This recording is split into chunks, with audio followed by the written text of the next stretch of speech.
60%. That's the proportion of faults on one popular small SUV sold in this country that cost owners more than £1,500 each to put right. 60%. And only 3 in 10 of those cars were repaired for free. That doesn't come from a forum or a bloke in a pub. It comes from the biggest reliability survey in Britain. Over 32,000 owners, 227 models, 30 brands, all reporting what actually went wrong with cars up to 5 years old. And here's what makes it worse. Most people driving those cars chose them on styling. Nobody reads the reliability data before they sign. They read the brochure. So today I'm counting down 10 cars sold in Britain that the data has turned on. Fault rates the trade already knows about, repair bills that land the moment the warranty ends, and in one case, a brand that has effectively stopped selling here at all. I'm Roy Stroud. I'm 45, 22 years in independent workshops here in the Midlands, and I've never worked for a dealership in my life. No badge loyalty, nobody paying me to protect anybody's reputation. Before we get into it, hit subscribe. This one could stop a mate signing for something they'll be sat in a courtesy car regretting. Now the methodology, and I need to be straight with you about something first. A lot of videos on this subject quote Consumer Reports. That's an American organization surveying American owners about American market cars. It tells you nothing about what's happening on British roads, and half the models it ranks were never sold here. So everything here comes from British data on British cars. The What Car? Reliability survey, which asks owners of cars up to 5 years old what went wrong in the last 2 years. The Honest John Satisfaction Index, which surveys thousands of UK readers directly. UK warranty claim data.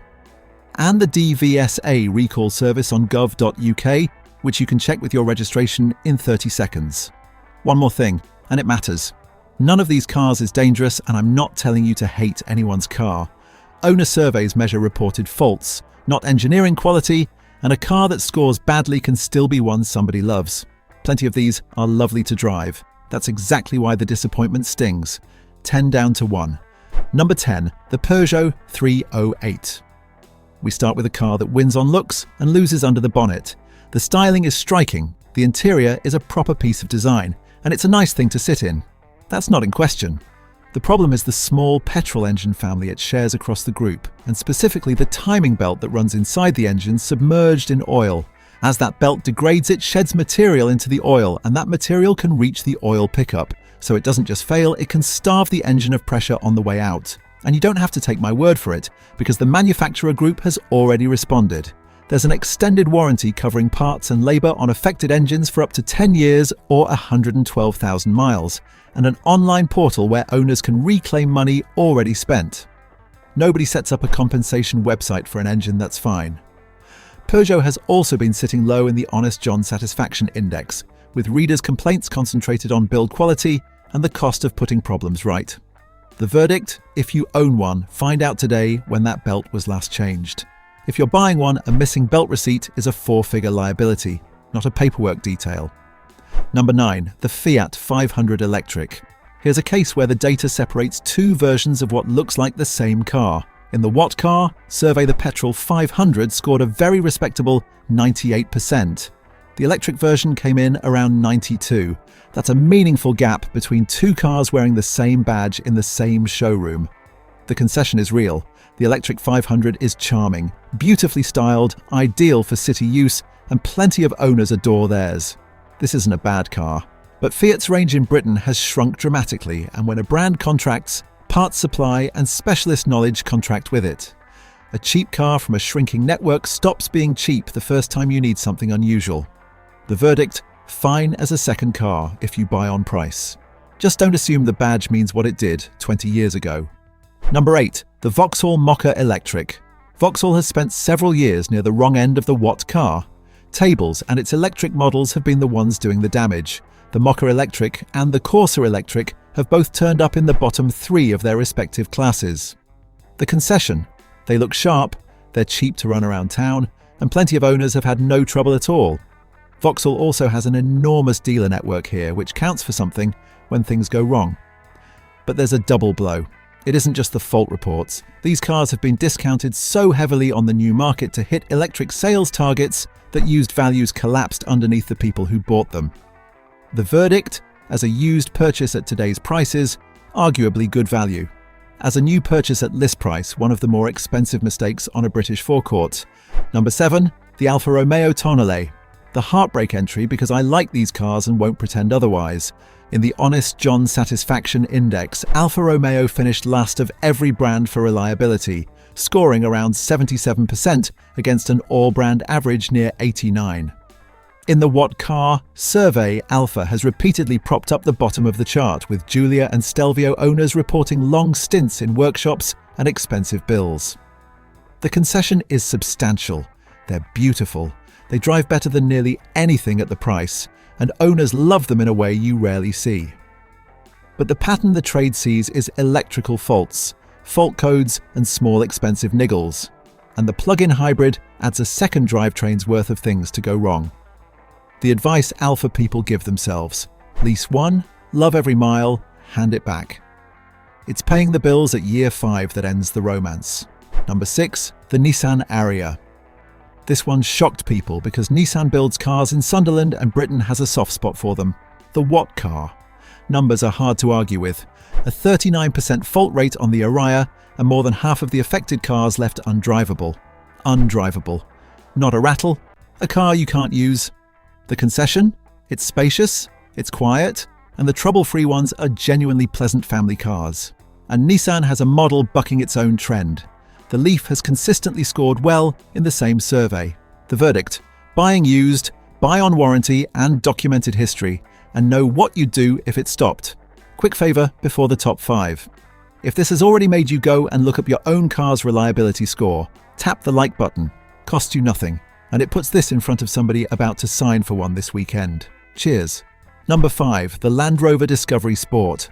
Land Rover has spent years in the bottom half of the What Car chart, and the Discovery Sport is one of the models doing the damage, around 82%, near the bottom of the 7-seater class.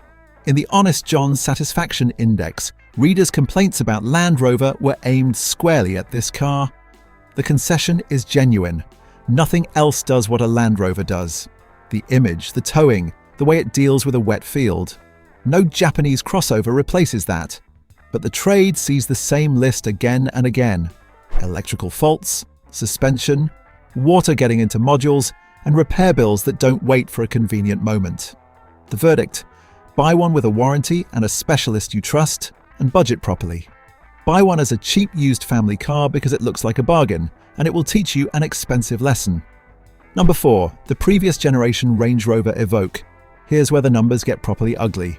In the What Car survey, the older Evoque recorded a 35% fault rate, second worst in the family SUV class, and 62% of affected cars were off the road for more than a week. Read that again. Not in and out in a morning. More than a week without your car, for nearly 2/3 of the ones that broke. The concession? It's still one of the best-looking cars of its generation, and it put Land Rover in front of buyers who'd never have gone near one. But the reported faults cluster around engine electrics, suspension, bodywork, and trim, and the ones not fixed under warranty ran past £1,500 a fault. The verdict? The newer Evoque scores meaningfully better. If you want one, buy the later car and pay the difference. That difference is cheaper than one bad month. Number 3, the Nissan Juke, the petrol version. This is the car behind the number I opened with, and it's the most brutal statistic in the whole British survey.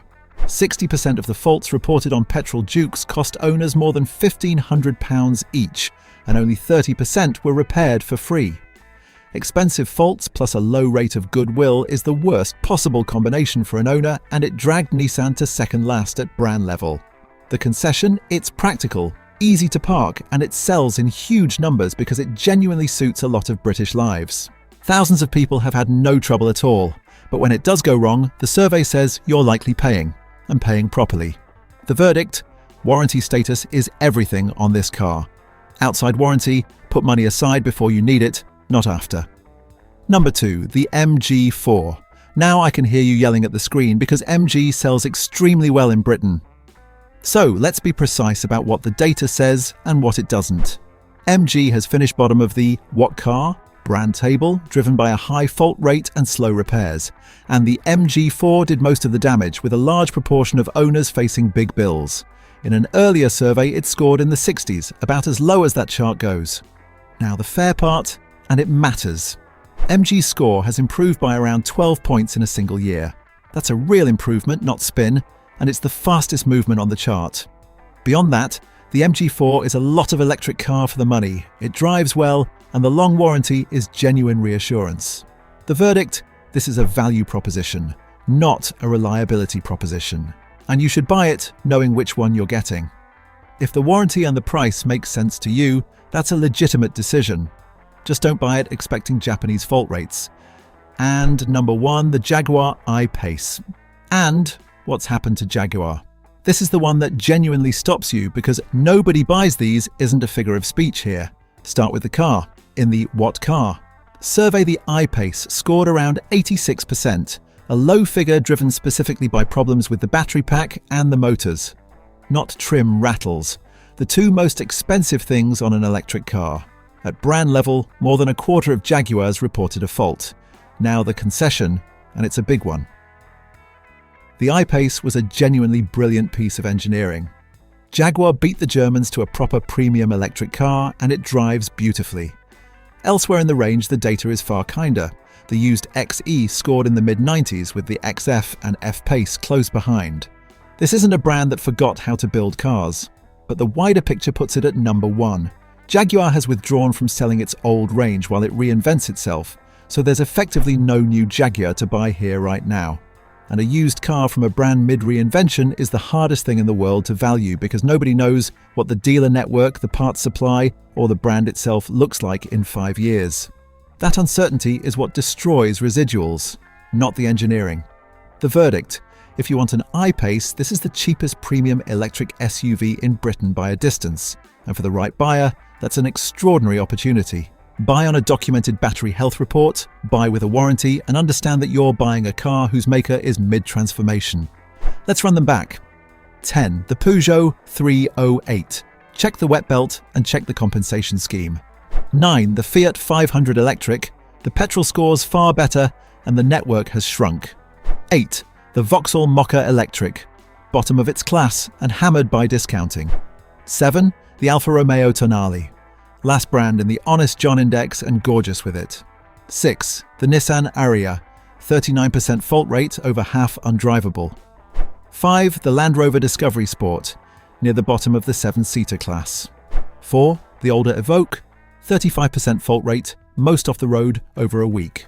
3. The petrol Nissan Juke. 60% of faults over £1,500 each. 2. The MG4s are now bottom brand, improving fast, priced accordingly. And number 1, the Jaguar I-Pace, battery and motor faults from a brand with nothing to sell. Here's my honest takeaway, and there are 3 things I want you to leave with. First, these surveys measure faults reported by owners, not engineering competence. A brand can score badly because its cars are complicated, because they're expensive to fix, or because its dealers are slow. All worth knowing, but not the same as, this car is rubbish. Several of these are lovely, and their owners are right to enjoy them. Second, look at the pattern rather than the headline. Almost everything here carries either first-generation electric technology, a heavily downsized engine chasing emissions targets, or complexity added faster than it was proven. That's the actual story, not which country built the car, but how much untested complication got fitted before anyone knew how it would age. Third, the practical bit: a bad reliability score is a discount, not a curse. Every car here is cheaper than its rivals precisely because the data is public. Buy one used with a warranty from someone who knows the model, and you're buying somebody else's risk at a proper reduction. And do the free checks. Put the registration into the DVSA recall service on gov.uk. Read the MOT history. The advisories tell you more about the previous owner than the mileage ever will.